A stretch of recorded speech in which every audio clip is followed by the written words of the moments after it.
எல்லாம் வல்ல இறைவனின் பேரால் ஆரம்பிக்கின்றேன். அன்பானவர்களே, உங்கள் அனைவர் மீதும் சாந்தியும் சமாதானமும் உண்டாவதாக. நீண்ட நாட்களுக்கு பின்னர் இந்த யூடியூப் சேனலிலே மீண்டும் சந்திக்கின்றோம். சில விடயங்களை, முக்கியமான சில விடயங்களை பேச வேண்டும் என்பதற்காகத்தான் இப்போது உங்களை சந்திக்கின்றேன். அதாவது, உலகத்திலே உள்ள மார்க்கங்களிலே அல்லது மதங்களிலே எது சிறந்தது என்பதை மனிதர்கள் தேடி அதனை கற்று அந்த மார்க்கத்திற்கு அமைவாக செயல்பட வேண்டும். ஆனால் எந்த மார்க்கம் சிறந்தது என்ற தேடலில் நான் ஒரு இஸ்லாமிய தாய் தந்தையர்களுக்கு பிறந்திருந்தாலும் கூட அந்த தேடலில் இஸ்லாம் சிறந்த மார்க்கம் என்பதை நான் கண்டுகொண்டேன். ஆனால் ஒவ்வொரு மார்க்கத்திற்குள்ளும் பல பிளவுகளும் பிரிவுகளும் காணப்படுகின்றன. அப்படியாயின் நாம் சிறந்த மார்க்கம் என்று தெரிவு செய்கின்ற அந்த மார்க்கத்திற்குள் நாம்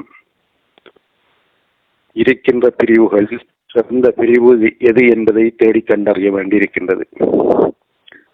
இஸ்லாமிய மார்க்கத்தை பொறுத்தவரையிலே நபிகளாரையும் அவர்களுடைய அஹ்லுல் பைத்துக்களை பின்பற்றுபவர்கள், நபிகளாரையும் அவர்களுடைய அஹ்லுல் பைத்துக்களையும் பின்பற்றுபவர்கள் பழைய இஸ்லாத்தை பின்பற்றுபவர்களாக கருத முடியும். அதன் பிற்பாடு சுன்னத் வல் ஜமாத் 4 இமாம்களையும் அதனோடு சேர்ந்த இமாம் அஷாரி, இமாம் முத்தசிலா, இன்னும் சில இமாம்கள், இவர்களை பின்பற்றுபவர்களை இடைக்கால இஸ்லாத்தை பின்பற்றுபவர்களாக கருத முடியும். பின்னர் ஹிஜ்ரி 9ஆம் நூற்றாண்டில் வந்த தைமியா என்பவரையும், ஹிஜ்ரி 11ஆம் நூற்றாண்டில் வந்த முகமது இப்னு அப்துல் வஹாப் என்பவரையும் பின்பற்றுகின்றவர்களை புதிய இஸ்லாமியர்கள் என்று குறிப்பிட முடியும். புதிய இஸ்லாத்தை பின்பற்றுபவர்களாக அவர்களை நாங்கள் கணிக்க முடியும். அதன் பிற்பாடு மிக புதிய இஸ்லாமும் தற்போது உருவாகி இருக்கின்றது.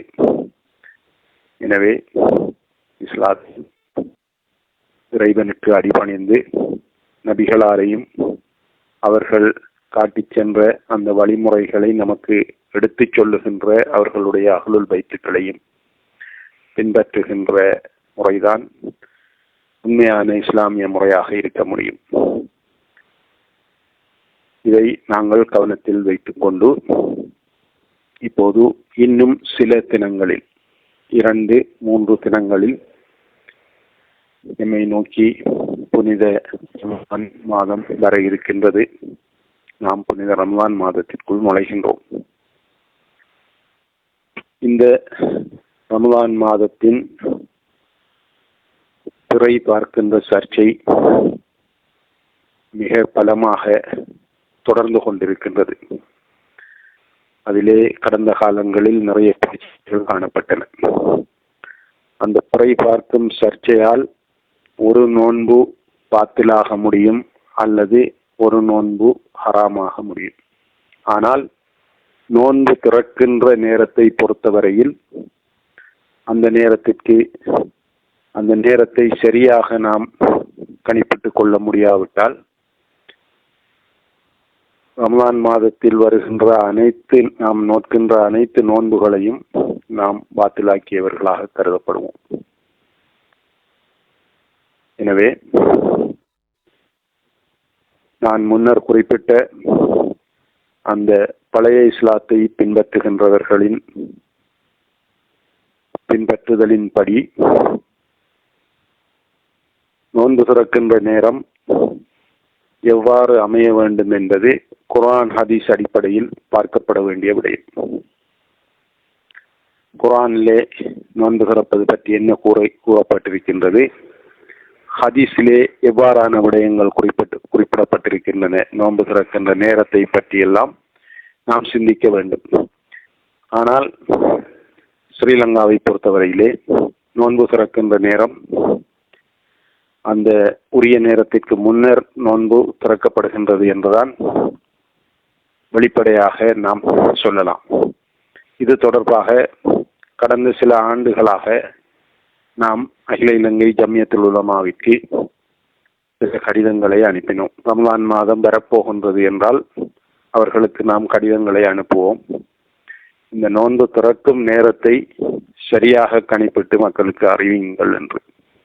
ஆனால் அவற்றிற்கு எந்த பதிலும் வழங்கப்படுவதாகவும் இல்லை, எந்த நடவடிக்கைகளும் எடுக்கப்படுவதாகவும் இல்லை.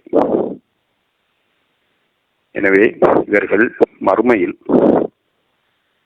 இந்த உலமா சபையைச் சேர்ந்தவர்கள் மறுமையில் இந்த அனைத்து முஸ்லிம்களினதும் நோன்பை பாத்திலாக்கிய குற்றத்திற்கு இறைவனிடம் என்ன பதில் சொல்லப் போகின்றார்கள் என்பது எனக்கு தெரியாது.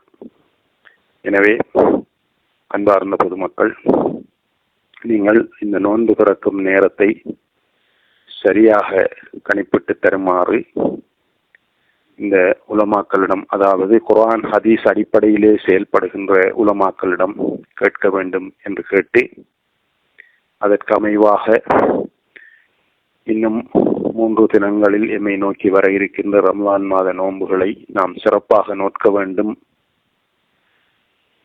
எல்லாம் வல்ல இறைவன் அதற்குரிய நற்கூலிகளை முழுமையாக எமக்கு தர வேண்டும் என்று கேட்டு விடைபெற்றுக் கொள்கின்றேன். நன்றி.